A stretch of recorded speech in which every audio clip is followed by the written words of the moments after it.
Bienvenue à l'église, comme vous l'avez derrière. On va poursuivre ce matin les bons moments. Amen, j'espère, de la part de Dieu. On va poursuivre cette série de messages chrétiens, nos défis, aujourd'hui. Et puis nous poursuivrons notre matinée par un jeûne et prière.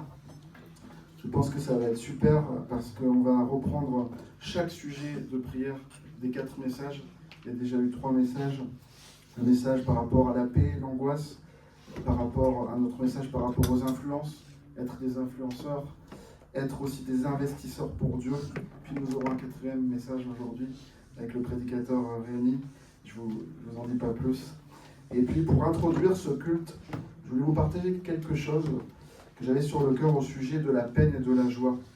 Et peut-être vous connaissez ce dicton qui dit « Une peine partagée est une demi-peine, et une joie partagée une double joie. » Une peine partagée est une demi-peine, et une joie partagée est une double joie. Et je pensais, dans mon moment de prière ce matin, je pensais que des fois quand on vient à l'église, il y a des gens qui viennent, ils sont dans la joie, ils ont remporté des victoires, ils ont passé une bonne semaine, et on a envie de dire avec vous Amen, on a envie de se réjouir avec vous, on a envie d'entrer avec vous dans la louange, et vous êtes entrés dans ce lieu et vous avez la joie et vous êtes prêts à adorer votre Dieu et c'est super et on dit Amen à ça. Et il y a aussi des gens qui sont peut-être venus avec un cœur lourd et triste et ça arrive pour plusieurs raisons. Et j'ai envie de te dire, mon frère ou ma sœur, si c'est ton cas ce matin, je t'invite vraiment à partager ton cœur à Jésus.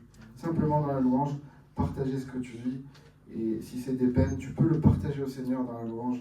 Mais dans tous les cas, il faut que tu entres quand même dans la louange. Pas que tu restes assis et que tu sois passif, que tu donnes tout ce qu'il y a dans ton cœur au Seigneur. Le psaume 34, verset 8 nous dit « Quand un malheureux crie, l'Éternel entend et il le sauve de toutes ses détresses. » Alors voilà, je vous laisse avec ça. Comme la parole de Dieu le dit, on se réjouit avec ceux qui se réjouissent et on peut aussi pleurer avec ceux qui pleurent. Mais dans tous les cas, je vois aussi que vous avez réglé vos heures ce matin. Il n'y a personne qui est trop en avance, trop en retard. On a changé les horloges. Ce matin, tout le monde est prêt. Et aujourd'hui, maintenant, c'est l'heure de louer Dieu. Amen. Alors je vous invite peut-être à vous lever, à commencer à être prêt dans la présence de Dieu pour passer un bon culte. Je vous souhaite de tout mon cœur un bon culte. Amen.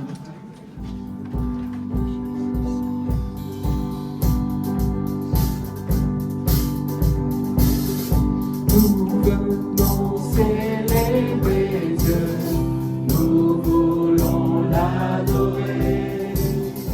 Devant lui nous nous courbons pour élever son nom. Oh, oh, oh, oh,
l'Éternel est béni, alléluia.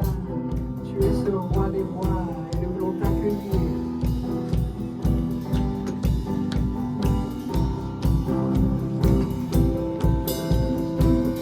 Accueillons notre Dieu, il est le merveilleux, glorieux, majestueux. Accueillons notre Dieu, il est le merveilleux, glorieux, majestueux. Laissons entrer le roi de gloire, acclamons-le, Dieu de victoire. Il est vainqueur, faisons-lui place. Il est roi et Seigneur. Laissons entrer le roi de gloire, acclamons-le, Dieu de victoire. Il est vainqueur, faisons-lui place. Il est roi et Seigneur.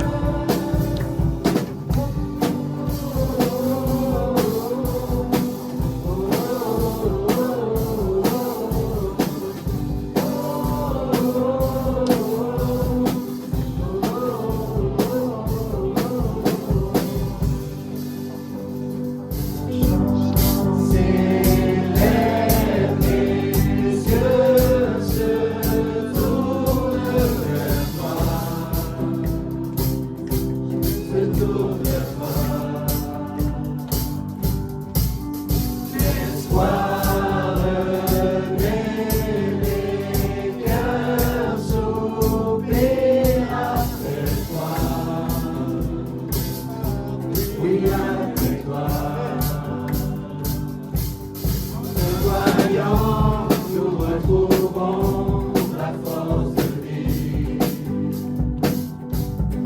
Quand nous sommes en ta présence, nos craintes fuient, elles s'enfuient. Hosanna, Hosanna, tu es le roi, le sauveur, à toi la gloire et l'honneur. Hosanna, Hosanna, nous t'accueillons parmi nous. Sois le bienvenu, ô Jésus. Entends le son des cœurs qui reviennent à toi, reviennent à toi. Dans ton royaume, les vies brisées sont restaurées, sont restaurées. En te voyant, nous retrouvons la force de vie. Quand nous sommes en ta présence, nos craintes fuient, elles s'enfuient. Hosanna, Hosanna, tu es le roi, le sauveur, à toi la gloire et l'honneur. Hosanna, Hosanna, nous t'accueillons parmi nous. Sois le bienvenu, ô Jésus. En te voyant, nous retrouvons la force de vie. Quand nous sommes en ta présence, nos craintes fuient. En te voyant, nous retrouvons la force de vie. Quand nous sommes en ta présence, nos craintes fuient, elles s'enfuient. Hosanna,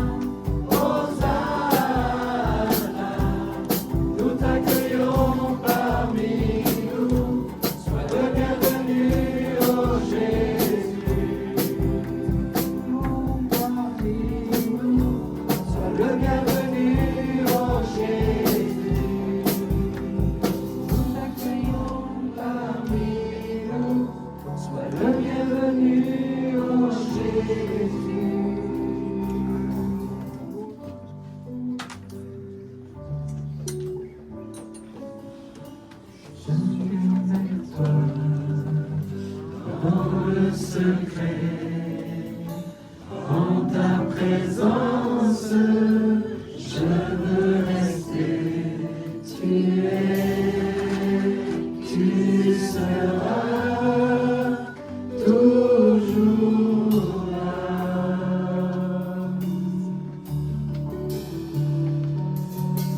Tout contre toi, près de ton cœur, je peux entendre ta voix, Seigneur. Tu seras toujours là. Ébloui devant toi, éternel, ébahi par l'amour de ton ciel. Je suis là à tes pieds, je viens t'adorer, je désire habiter près de toi.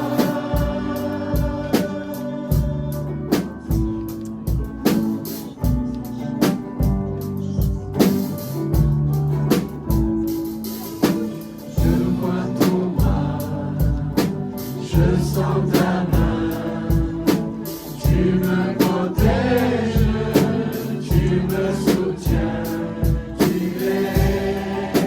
tu seras toujours là. Ébloui devant toi, éternel,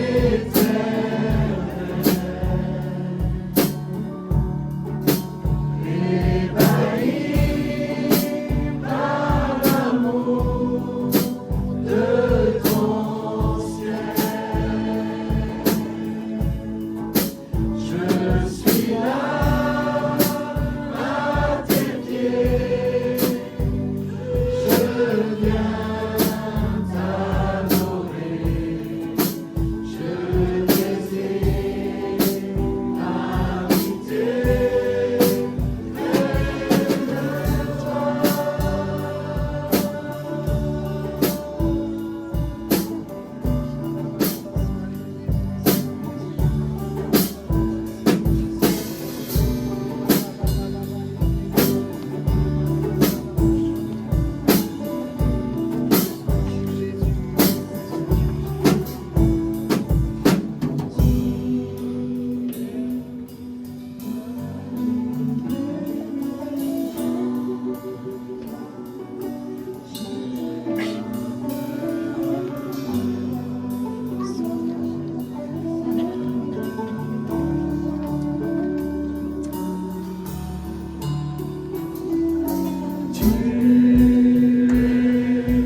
La lumière en toi, j'ai un Père de soi, ma prière.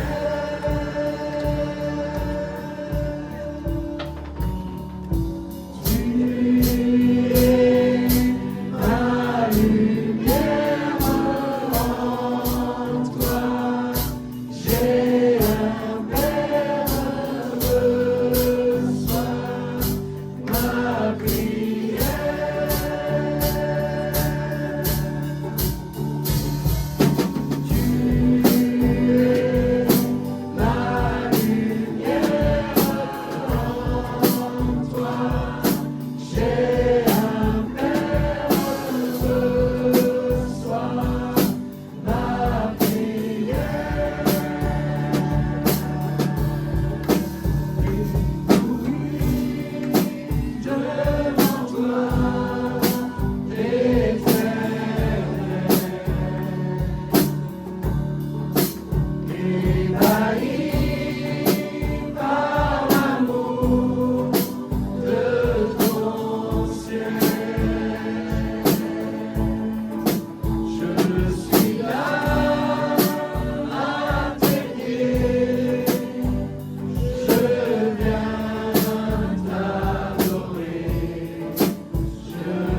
devant votre roi. Adorez-le de tout votre cœur. Faites monter vers sa majesté des chants de gloire pour votre roi des rois. Prosternons-nous devant notre roi. Adorons-le de tout notre cœur. Faisons monter vers sa majesté des chants de gloire pour notre roi des rois. Prosternons-nous devant notre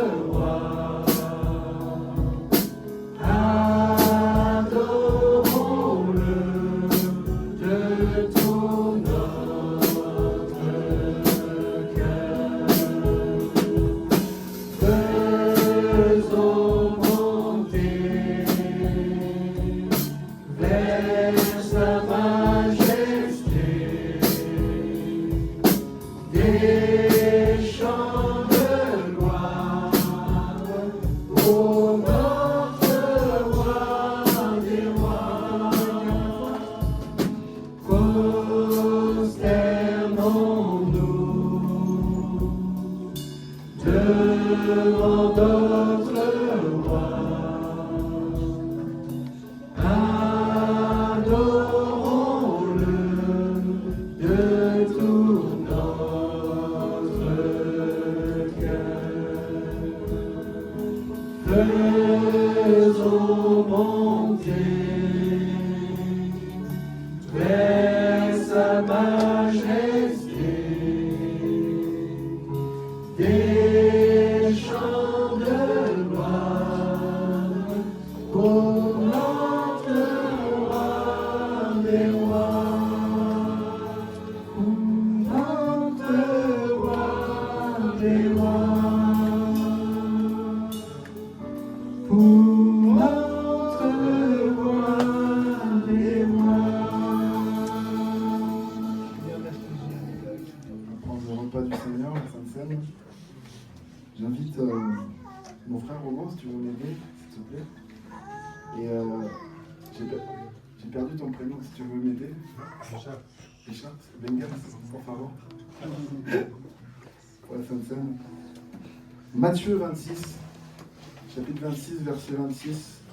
Au cours du repas, Jésus prit du pain, puis après avoir prononcé la prière de reconnaissance, il le partagea en morceaux, puis il les donna à ses disciples en disant « Prenez, mangez, ceci est mon corps. » Ensuite, il prit une coupe et après avoir remercié Dieu, il la leur donna en disant « Buvez-en tous, ceci est mon sang par lequel est scellée l'alliance. Il va être versé pour beaucoup d'hommes afin que leurs péchés soient pardonnés. » Amen. Et tout à l'heure, je fais un parallèle avec ce que je disais en introduction, qui est la peine, qui est la joie dans nos cœurs. Le Seigneur, vous le savez, peut changer le mal en bien. Et est-ce que ceux qui avaient beaucoup de joie en arrivant, ont vu que dans la louange, ça s'augmentait la joie, jusqu'à peut-être ce que je disais, être décuplé et être carrément multiplié par 2. Parce qu'au fur et à mesure qu'on loue Dieu, je ne sais pas pour vous, mais moi, c'est ce qui se passe. Quand je loue, chant après chant, je reçois la joie du salut, la joie de Dieu. Amen. Et pour ceux qui avaient la peine, est-ce que vous avez expérimenté ce que j'ai dit tout à l'heure? C'est-à-dire que si vous gardez votre peine à vous tout seul, c'est pas terrible, mais si vous la partagez à Jésus, c'est ce qu'on dit, la peine est presque une demi-peine. Et ce matin, on va voir la suite de ce que j'ai dit tout à l'heure, le psaume 34 au verset 8. Mais savez-vous ce qu'il y avait juste avant? Je vais vous le lire au verset 3, psaume 34, verset 3. Mon sujet de fierté, c'est l'Éternel. Amen. Que les humbles l'entendent et qu'ils se réjouissent. Venez proclamer avec moi que l'Éternel est grand. Amen. Je le répète, l'Éternel est grand. Exaltons-le ensemble. Moi, je me suis tourné vers l'Éternel et il m'a répondu. Oui, il m'a délivré de toutes mes frayeurs. Qui regarde vers lui est rayonnant de joie, et son visage n'aura pas à rougir de honte. Un malheureux a appelé, et l'Éternel a entendu, car il l'a délivré de toutes ses détresses. Exactement ce que je disais, on peut venir avec la peine, et ça se convertit en joie, et la parole de Dieu nous dit carrément, on est rayonnant de joie. Amen. Alors je vous invite vraiment à prendre ce repas, pour ceux qui sont engagés, ceux qui sont baptisés par immersion, à vraiment prendre ce repas, et pour les autres, que vous puissiez aussi continuer à vous rapprocher de Dieu, à donner tout votre être, tout ce que vous ressentez, et que ce soit de la peine et de la joie, et vous verrez la promesse de Dieu s'accomplir. Il va vous donner un visage rayonnant de joie, et il va vous bénir, et il va vous faire du bien. Amen. Ce matin, c'est ce que je souhaite à tout le monde. Amen.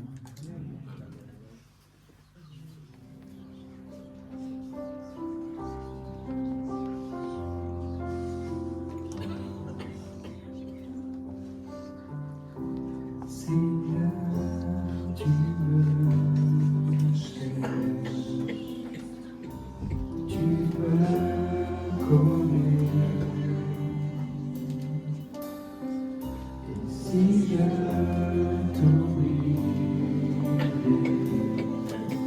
je sais que tu m'aimes. Ta sainte présence, elle m'enivre à chaque moment. Je sais que tu m'aimes. Je sais que tu m'aimes. À la croix je me prosterne, où ton sang coula pour moi. Aucun amour n'est plus grand. Tu as gagné sur la mort, t'as rempli les lieux très hauts. Rien ne peut nous séparer. Tu passes devant moi, tu gardes mes pas, ta main me soutient. Je sais que tu m'aimes. Je sais que tu m'aimes. À la croix je me prosterne, où ton sang coula pour moi. Aucun amour n'est plus grand. Tu as gagné sur la mort, tu as rempli les lieux très hauts. Rien ne peut nous séparer. À la croix je me prosterne, où ton sang coula pour moi. Aucun amour n'est plus grand. Tu as gagné sur la mort, tu as rempli les lieux très hauts. Rien ne peut nous séparer. Laissez me voir, tu traces un chemin, car tu as tout accompli. Tu déchires le voile, tu traces un chemin, car tu as tout accompli.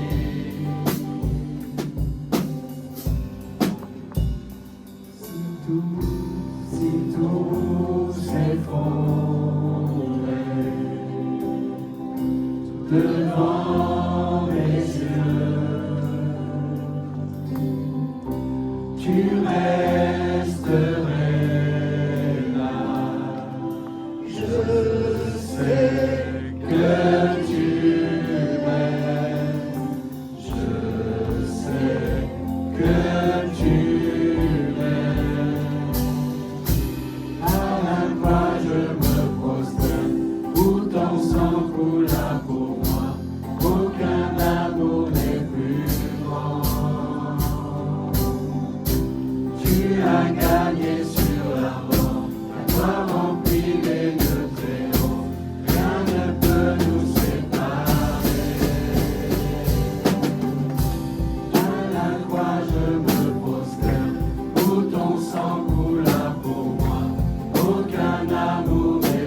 as gagné sur la mort, alors rempli les lieux très hauts, rien ne peut nous séparer.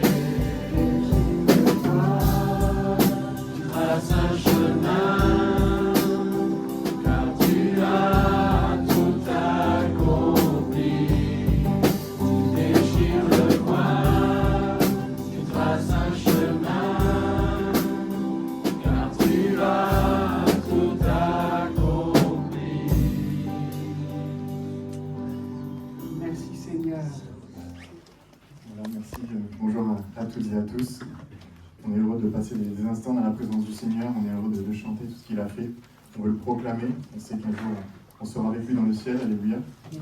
Mais encore aujourd'hui, on se retrouve sur cette terre. Encore aujourd'hui, on est confronté à la réalité de notre condition humaine sur cette terre. Et c'est ce qui nous a amené à vous proposer cette série. C'est ce qui nous a amené à vous proposer ces questions de nos défis d'aujourd'hui en tant que chrétiens. Comment est-ce que nous devons nous positionner sur tel ou tel sujet. Et c'est ce qui nous a amené à faire cette série. Et aujourd'hui, on va encore se poser des questions. Aujourd'hui, on va se poser comme question, est-ce que l'Église doit changer? Le monde autour de nous change, les mœurs changent, les habitudes changent, les débats changent autour de nous. On a des questions qu'on se pose, qu'on ne se posait pas il y a 10 ans, même peut-être il y a 1 an. Et aujourd'hui, tout change autour de nous, les mœurs changent, les débats au niveau des lois changent, etc. Et nous, aujourd'hui, est-ce que l'Église doit changer? Est-ce que nous devons changer? Est-ce que le chrétien que je suis doit changer? Est-ce que je dois avoir une pensée différente sur tel ou tel sujet? Est-ce qu'on doit suivre les tendances qui sont présentes devant nous? Mais est-ce que je dois quand même suivre ce que nous dit la Bible? Et nous, aujourd'hui, en 2024, avec une société qui ne fait que changer, avec une société qui ne fait qu'évoluer dans le bon et dans le mauvais sens, on va se poser cette question pour savoir où se placer entre être conservateur et moderniste. Et c'est le titre de mon message ce matin. Romain, tout à l'heure, ne voulait pas l'annoncer, mais c'est conservateur et moderniste. Il y a à peine 100 ans, en 1924, il était impossible d'utiliser une voiture, il était impossible de passer au passage piéton, parce que ça n'existait pas. Il était impossible d'allumer la lumière, il était impossible d'utiliser du scotch. Il y a tellement de choses qui ont évolué, tellement de choses qui sont venues dans notre vie, dans notre quotidien, qui ont changé. Les habitudes de vie il y a 100 ans, il y a 50 ans ne sont pas les mêmes qu'aujourd'hui. Et je suis sûr que vous avez déjà dit un jour à votre enfant, moi à ton âge. Je suis sûr que vous lui avez déjà fait cette réflexion, ah moi tu sais, quand j'avais ton âge, ah moi tu sais, quand j'avais ton âge, là, ça n'existait pas, j'avais pas ça, j'ai dû attendre telle année pour avoir ça. Et là, ça va que mes parents sont pas là, je peux le dire devant vous, mais mes parents, moi, ils me disaient, c'était la pire phrase qu'ils pouvaient me dire, tu te rends compte, t'as acheté une paire de chaussures, ça fait 100 francs. Quand ils me parlaient en francs, c'était vraiment la différence entre ce que je vivais et ce que eux avaient vécu quand ils étaient jeunes. Et je suis sûr que dans 10 ans, je suis sûr que je dirais la même chose à mon fils, ah, mais moi, tu sais, en 2024, je faisais pas ça, en 2024, on n'avait qu'un seul téléphone. En 2024, on ne faisait pas toutes ces choses, etc. Et c'est parce que le monde change, c'est parce que notre société change, notre société évolue. Tout va de plus en plus vite avec les bonnes choses et les mauvaises choses. Et nous dans tout ça, l'Église, les chrétiens. Comment l'Église a-t-elle traversé les âges? Comment l'Église a-t-elle évolué? Comment l'Église doit-elle évoluer?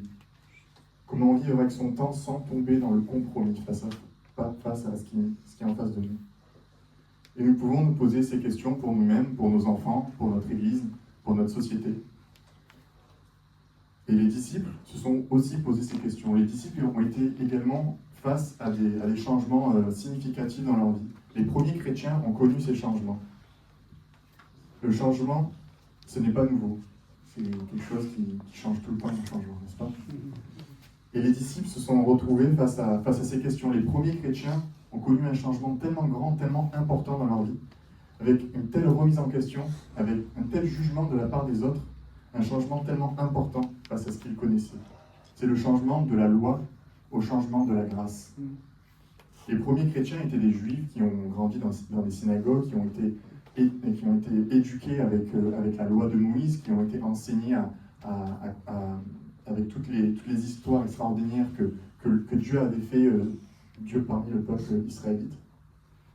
Et du jour au lendemain, ils se sont dit, qu'est-ce que je dois faire? Du jour au lendemain, ils ont accepté Jésus. Ils ont reconnu que le Messie qui était parlé dans l'Ancien Testament, c'était Jésus-Christ. Il avait été crucifié, il avait été révélé pour nous, il a été mort, et bien plus, il est ressuscité. Et ils se sont retrouvés avec cette question, avec ce changement dans leur vie, le changement de la loi à celui de la grâce.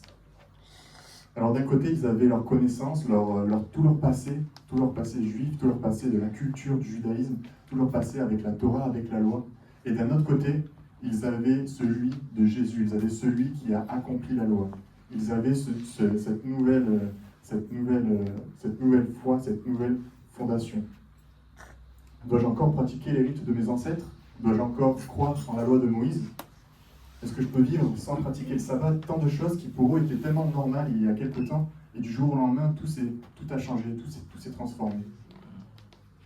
Et ce qu'on peut vivre aujourd'hui avec toutes nos questions, ça me rassure de savoir que des gens sont passés par là. Ça me rassure de savoir que des chrétiens sont passés par là, par ces interrogations, par ces questions. De savoir la position en Christ, savoir par rapport à l'évolution des mœurs. Je ne suis pas seul par rapport à ces questions. Et toutes les réponses qu'on peut se poser, elles sont dans la Bible. Toutes les réponses aux questions qu'on peut se poser sont dans la Bible. L'apôtre Pierre était un homme juif, était un homme choisi par Jésus pour le suivre, pour être son disciple. Il a été enseigné dans la loi, il a été enseigné avec ses contemporains dans ce qu'était la loi de Moïse, dans le judaïsme. Et il était tiraillé avec le fait que Jésus, que l'évangile pouvait être annoncé aux non-juifs, pouvait être aussi pour les païens. Et il avait ce tiraillement dans son cœur de qu'est-ce qu'il devait faire avec ça, qu'est-ce qu'il devait faire avec cette question. Et voilà qu'il se retrouve du jour au lendemain sans son maître. Jésus était mort, Jésus est ressuscité, il est monté au ciel. Jésus leur a laissé le Saint-Esprit pour être avec eux comme il nous le promet aussi à nous. Mais son quotidien a tellement changé. Son quotidien avec Jésus n'est plus le même, plus du tout le même. Comment doit-il se comporter vis-à-vis des Juifs, vis-à-vis des païens? Doit-il accepter le compromis de se mêler avec les païens ou doit-il rester seulement avec les nouveaux chrétiens? Le quotidien de Pierre avait changé, toutes ses habitudes avaient été bouleversées. Et que va faire Pierre? Pierre décide de s'en remettre à ce qu'il sait de sûr, à ce qu'il sait de faire d'inébranlable. Dans Actes 10, verset 9, on peut lire « Le lendemain, comme ils étaient en route et qu'ils approchaient de la ville, Pierre monta sur le toit vers la 6e heure pour prier. » Le quotidien de Pierre a été chamboulé, le quotidien de Pierre a changé du tout au tout. Mais Pierre savait que l'important c'était de se remettre à Jésus, de se remettre à son maître, de se remettre à celui qui savait toutes choses. Et durant ce moment de prière, Dieu va lui répondre, Dieu va se révéler à son cœur, Dieu va lui révéler qu'il faut que Jésus soit annoncé à toutes les nations. Dieu va lui révéler que chaque personne a besoin de Jésus. Qu'il ne faut pas seulement que Jésus soit annoncé au peuple juif, mais à la terre entière. Et dans ce moment de prière, alors que Pierre était venu avec des craintes, Pierre était venu avec des interrogations, Pierre était venu avec des pensées qui le troublaient, Pierre en est ressorti avec la paix. Il en est ressorti changé. Il en est ressorti avec les réponses à ces questions. Un autre homme également, dans la Bible, qui a connu un changement radical, qui a vu son quotidien changer du tout au tout, c'est l'histoire de Daniel. Daniel était un jeune homme, Daniel était un adolescent même, qui a été enlevé de sa famille par un pays étranger à Israël pour qu'il puisse grandir suivant les coutumes du pays étranger. Et Daniel, du jour au lendemain, a été enlevé de sa famille, a été enlevé de ses habitudes, a été enlevé de ce qu'il connaissait, de ce qu'il pratiquait tous les jours.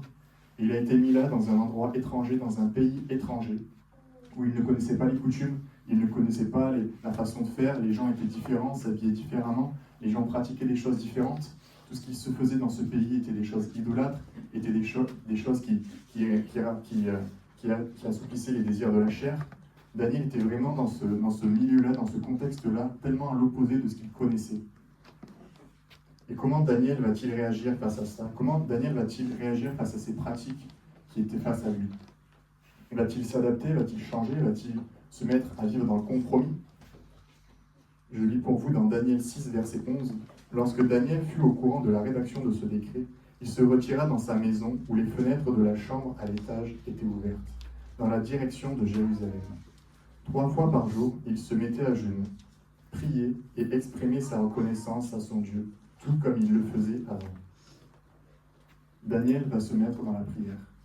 Daniel va se tenir près de son Dieu, près de ce roc, près de ce qu'il savait sûr. Daniel va prier. Daniel décide de ne pas se conformer à ce monde. Daniel va prier 3 fois par jour, il nous dit même. Il savait que la tentation était là. Il savait qu'au dehors, il y avait des choses qui pouvaient l'écarter de son Dieu. Il savait qu'il y avait des choses qui pouvaient l'écarter de ce qu'il croyait. Alors Daniel décide de se rapprocher de son Dieu, de se rapprocher de ce qu'il sait sûr. Et Daniel va trouver le réconfort, la force, la joie, la paix dans un moment de prière, dans un milieu, dans un contexte totalement changé par rapport à ce qu'il connaissait. Pierre, Daniel, on aurait pu en citer bien d'autres, on aurait pu citer Esther, on aurait pu citer Ruth. Tous ces hommes et ces femmes qui ont connu un changement significatif pour leur vie, ils ont tenu bon dans la foi, en s'adaptant à leur environnement, mais tout en gardant leur foi en Dieu. Et ce sont des vrais exemples pour nous ce matin. Pourquoi, comment ont-ils fait ?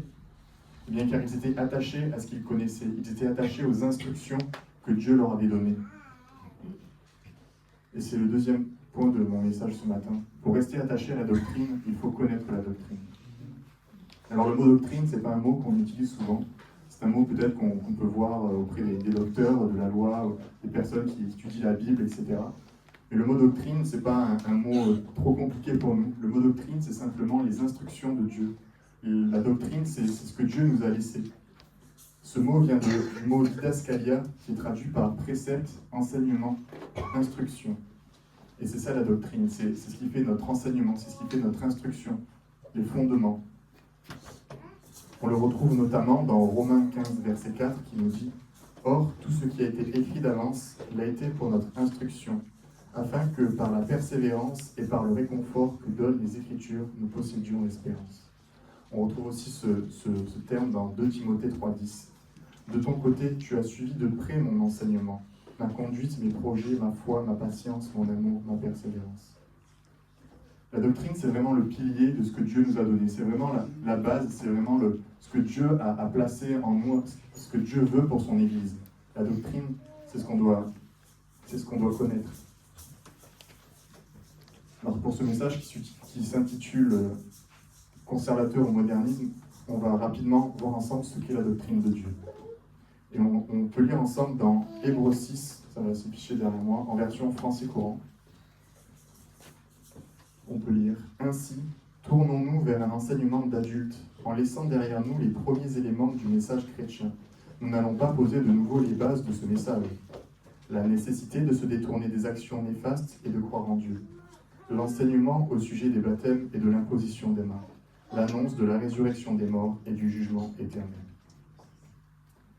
Pour résumer, l'auteur de ce livre nous dit « Essayons d'aller plus loin, essayons de grandir dans la foi, sans pour autant remettre en question, sans pour autant revenir sur ce qui fait le fondement de notre foi. » 4 principes fondamentaux qui forment la doctrine de notre Dieu. Premièrement, c'est la repentance, de croire que Jésus est le seul accès au Père, le fait de croire que Jésus seul peut nous sauver, qu'il est mort pour moi, qu'il n'y a qu'un seul chemin à Dieu, qui est Jésus-Christ. C'est la base. Deuxièmement, c'est si je crois, je me fais baptiser, je déclare publiquement que je veux m'engager à suivre les préceptes de mon Dieu. Je crois aussi en son Saint-Esprit qui est venu pour moi, qui est disponible pour m'aider à vivre tous les jours. Le troisième point, c'est le pouvoir de la prière en Jésus-Christ, l'imposition des mains. Le fait de croire que Jésus nous répond, que Jésus est actif, que par la prière, on peut faire bouger son bras. Et enfin, de croire qu'un jour, Jésus va revenir, qu'un jour, Jésus va revenir nous chercher comme il est venu, et que nous pourrons un jour siéger avec lui pour l'éternité. Voilà ce qui forme la doctrine, voilà ce qui forme notre fondement, la base de notre croyance, la base de notre foi. Ce à quoi nous devons rester attachés. Et on sait que si Dieu crée quelque chose de beau, si on sait que Dieu nous donne une doctrine parfaite, salutaire, sainte, le diable va la déformer. Le diable va vouloir en faire quelque chose de mauvais, en faire quelque chose il va vouloir qu'on manque la cible, il va vouloir nous détourner de cette doctrine. C'est pour cela qu'il est dit, entre autres, dans 1 Timothée 6,3, Si quelqu'un enseigne une autre doctrine et ne s'attache pas aux saintes paroles de notre Seigneur Jésus-Christ et à l'enseignement qui est conforme à la piété, il est aveuglé par l'orgueil, il ne sait rien. Il a la maladie des controverses et des querelles de mots. C'est de là que naissent les jalousies, les disputes, les calomnies, les mauvais soupçons, les discussions violentes entre des hommes à l'intelligence corrompue, privés de la vérité qui croient que la piété est une source de profit. Éloigne-toi de telles personnes. Je vous ai cité Timothée pour ne citer que lui, parce qu'on sait que dans le Nouveau Testament, il est beaucoup question d'avertissement, il est beaucoup question de cette doctrine, il est beaucoup question du diable qui veut insuffler une fausse doctrine pour nous détourner de la vraie doctrine. On veut être attentif à ce que la parole nous dit, on veut être attentif à ces bonnes nouvelles, on veut être attentif à ces avertissements, parce que si c'est souligné dans la parole de Dieu, combien est-ce que ça peut nous arriver? Et pour cela, pour pouvoir mettre en pratique la doctrine, il faut la connaître. Alors maintenant qu'on a vu la doctrine, on va aller au prochain point, avec une image pratique, avec une image dans laquelle on peut s'identifier. C'est celle qui se trouve dans Matthieu 7, au verset 24. Je vous propose qu'on puisse le lire ensemble.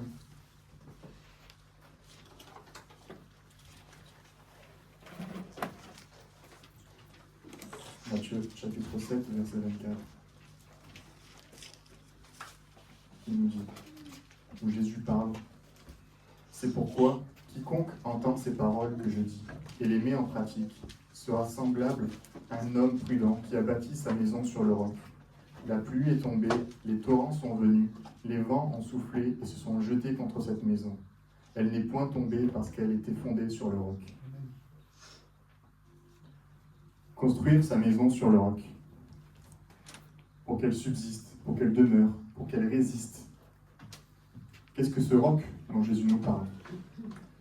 Eh bien, c'est la parole de Dieu, c'est tout ce qui sort de la bouche de notre Seigneur Jésus. Au verset 24, il nous est marqué, « C'est pourquoi toute personne qui entend ces paroles que je dis et les met en pratique. » Ce sont toutes les paroles que Jésus prononce, ce sont tout ce que Dieu veut nous dire, ce sont tout ce qui forme la doctrine que Dieu a préparée pour nous. Les instructions qu'il veut nous laisser. Voilà quel est le roc dont Jésus nous parle ce matin. Alors on va partir de la base de notre construction, donc avec cette doctrine qu'on vient de voir, avec ce roc solide et sûr. Et maintenant on va construire notre maison sur ce rocher, sur cette base. On a la doctrine, ok, maintenant on peut bâtir sereinement. Mais la maison, à quoi ressemble-t-elle? Je pense qu'on a tous une image différente de cette maison. Peut-être que certaines personnes vont imaginer, quand ils entendent ce passage, ils vont imaginer leur propre maison construite sur ce roc. D'autres vont imaginer une villa vue mer construite sur ce roc. D'autres personnes vont imaginer peut-être simplement une petite cabane sur ce roc. Plein d'images différentes qui nous viennent parce que nous sommes tous uniques et que nous avons tous une interprétation, une vision différente quand il nous parle de ces paraboles. Et durant ces milliers d'années, où cette parabole a été prêchée, a été lue, a été racontée, des milliers de chrétiens, des millions de chrétiens ont tous eu aussi cette version de cette maison, ont tous eu une version différente de cette maison. Une cabane en paille, peut-être que les chrétiens de l'époque imaginaient les cabanes, les maisons avec les toits plats, peut-être qu'il y en a qui ont imaginé un tipi, d'autres des igloos, tellement de maisons différentes, tellement d'aspects de maisons différentes, tout au long des années qui ont traversé les siècles et les époques. L'aspect de la maison a changé, l'aspect de la maison a changé. Mais le roc, lui, reste le même. Le roc est demeuré le même, et est demeuré identique jusqu'à aujourd'hui. Ce qui ne change pas, c'est le roc. Le roc sera toujours là, le roc sera toujours solide et sûr. Et depuis 2000 ans, l'Église a changé. La maison que représente l'Église a changé, elle a évolué. De la maison des premiers chrétiens, où ils se réunissaient pour prier ensemble, du temple, d'une première église, d'un chapiteau, d'une église souterraine, de l'église de Bolène, l'église d'Orange, etc., etc. Depuis des milliers d'années, l'église a évolué, l'église a changé, l'église a dû s'adapter. Mais pas le roc, pas la doctrine. La doctrine, elle est restée la même. L'église a dû changer d'aspect, l'église a dû s'adapter aux époques pour que Jésus parle encore aujourd'hui, en 2024. L'aspect de la maison peut changer. Il doit même évoluer pour qu'on puisse encore parler de Jésus. Mais le roc, lui, doit rester identique, doit rester intact. Et cet enjeu, le diable l'a bien compris. la différence entre le roc et la maison. Et le diable veut détruire ce que Jésus a bâti. Le diable veut détruire ce que Jésus veut mettre en place. Et il a compris qu'avec les choses superficielles, il peut détruire les choses fondamentales. Le diable sait qu'avec les choses superficielles, il peut détruire ce qui est fondamental. En faisant porter l'attention aux hommes sur ce qui est superficiel, il peut les éloigner de ce qui est réellement important, de ce qui est réellement fondamental. Et comment va-t-il s'y prendre? Eh bien, en faisant croire à l'Église que ce qui peut changer, c'est le roc. Que ce qui peut changer, ce sont les fondements. Que la maison, elle, doit rester la même. Que la maison, elle, ne doit pas évoluer. Mais que pour le fondement, on peut changer quelque chose. On peut faire quelques petits écarts. Il va faire en sorte que le chrétien soit plus attentif à ce qui est visible. Il va faire en sorte que le chrétien soit plus attentif à ce qui est vu, à la vue des hommes, plutôt qu'à ce qui est important, plutôt qu'à ce qui est la doctrine. Alors, il va commencer à insuffler des paroles, à insuffler des doctrines dans l'Église. Et ça peut nous pousser à entendre des remarques comme « Non, mais tu te rends compte quand même, la chanteuse sur la scène, j'ai presque vu ses genoux quand elle chantait, j'ai pas pu rentrer dans la louange, c'était vraiment trop pour moi. » Et le pasteur qui parle alors qu'il a des tatouages, « Non, mais tu te rends compte qu'il se prêche déjà lui-même d'abord avant de nous parler à nous. » Et je t'ai pas raconté la dernière fois, Maurice, il a fait la scène en short de bain. C'est n'importe quoi. Et celui qui est venu avec sa Rolex la semaine dernière à l'église, j'ai regardé durant les offrandes, il a même pas mis dans la panière. Alors oui, ça peut nous faire rire, on peut en sourire, c'est peut-être des choses qu'on a entendues autour de nous. Mais l'ennemi n'a pas besoin de 50 stratégies pour nous faire tomber, il n'a pas besoin de 50 stratégies pour nous atteindre. Le diable sait qu'avec ce qui est superficiel, il peut détruire ce qui est fondamental. Et la Bible nous prévient, et je vais demander à Léon s'il veut bien. Dans 2 Pierre 2, je vais aussi vous lire 2 passages. On sait qu'il y a plein d'autres passages dans la parole qui nous parlent de cette doctrine, de ce fondement. Il nous est dit, cependant, il y a eu parmi le peuple de prétendus prophètes. De même, il y aura encore parmi vous de prétendus enseignants. Ils introduiront sournoisement des doctrines qui conduisent à la perdition, allant jusqu'à renier le maître qui les a rattachés, et ils les attireront ainsi sur eux une ruine soudaine. Dans 1 Timothée 1,4, il est dit « À mon départ pour la Macédoine, je t'ai encouragé à rester à Éphèse pour donner instruction à certaines personnes de ne pas enseigner d'autres doctrines et de ne pas s'attacher à des fables et à des généalogies sans fin, qui produisent des controverses, au lieu de servir le projet de Dieu qui s'accomplit par la foi. » Le diable veut que ce qui sorte de notre bouche soit du vent, soit futile, soit quelque chose qui ne porte pas du fruit, soit quelque chose qui puisse nous détourner de l'objectif. Il va vouloir que nos sujets de conversation soient dirigés vers la maison et non vers le fondement. Il va vouloir que nos sujets de réflexion soient tournés vers comment est la maison plutôt que comment est le fondement.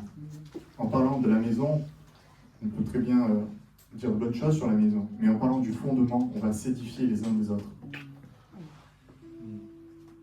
Alors, conservateur, modernisme. J'ai envie de répondre à cette question en disant « Conservons notre fondation, mais modernisons notre maison. » Restons attachés à notre fondation, restons attachés à ce qui fait de la doctrine de Dieu, ce qui est sûr, solide, depuis des milliers d'années, depuis le commencement de ce que Jésus a insufflé sur la terre.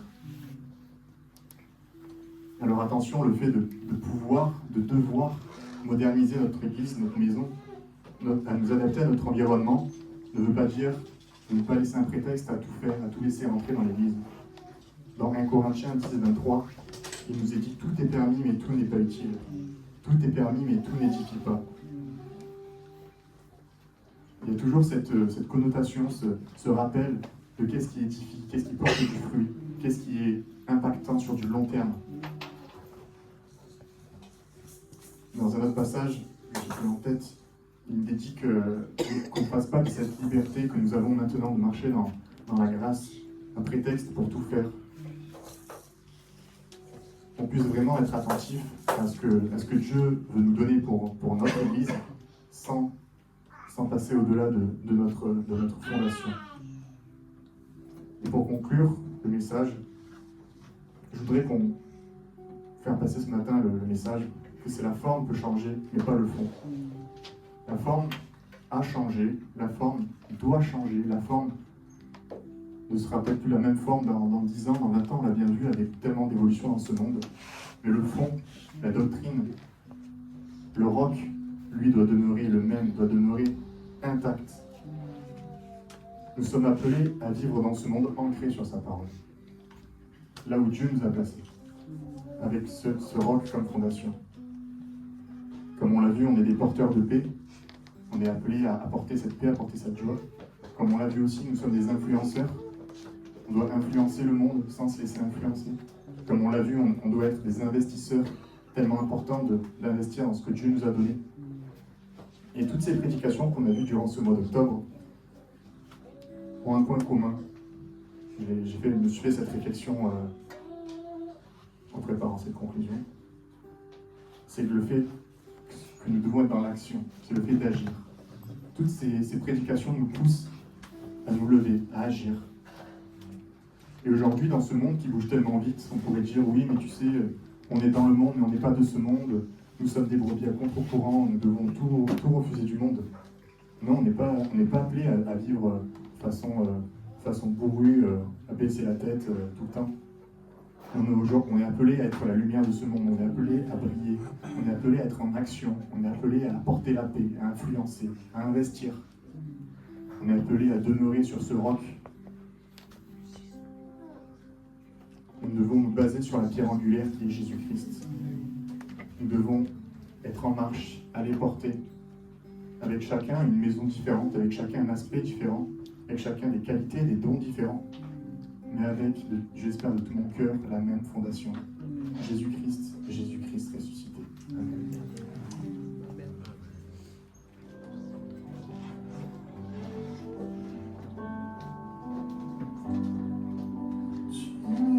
Tous les chants que je chanterai, digne de la louange que j'élèverai, digne de chaque souffle que je te rendrai, je vis pour toi.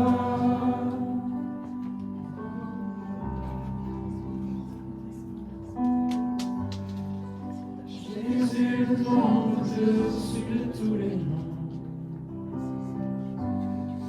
Jésus, tu es le seul m'offrant le pardon. Digne de chaque souffle que je te rendrai, je vis pour toi. Je vis pour toi. Très saint, qui est semblable à toi, qui est comparable, ouvre mes yeux à ta beauté, déverse ton cœur en moi, révèle ton amour et rends-moi passionné de ce que tu es.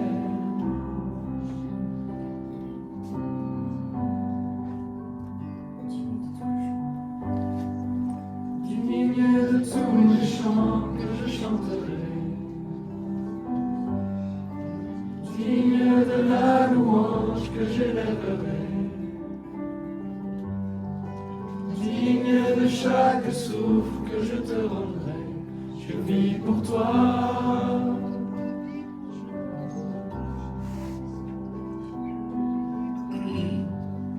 Jésus, le nom au-dessus de tous les noms.